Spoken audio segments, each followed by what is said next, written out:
In today's video, I'm going to teach you how to add updates on status labels in Monday.com. When you're managing projects or tasks in Monday.com, the status column is usually where you keep track of progress, like working on it, stuck, or done. But sometimes, just changing the color or label isn't enough. You might want to explain why something is stuck, share a quick note with your team, or give context about a deadline. That's where posting an update directly on a status label becomes really useful. Let's walk through exactly how to do this, step by step, in a clear and simple way. First, go to the board where your item lives and find the status column you want to work with. Now, move your mouse over the specific status cell for the item you want to update. Don't click anything yet, just hover your cursor over that status box.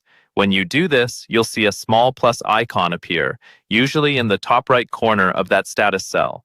Once you see that plus icon, go ahead and click it. This will open a small update window or panel connected directly to that specific status. Think of this as a focused comment thread tied to that status label, instead of a general update for the whole item. Inside this window, you'll see a text field where you can type your message.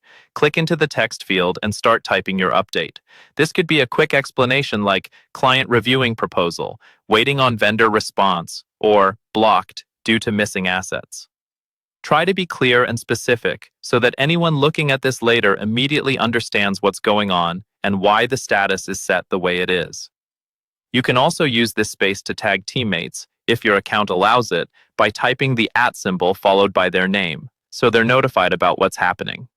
This is especially helpful when you need someone's input or approval related to that status. Once you're happy with what you've written, look for the button labeled Update and click it. That saves your message and attaches it to that particular status cell. Now, whenever you or your teammates hover over or open that status, you'll be able to see the communication history tied directly to it.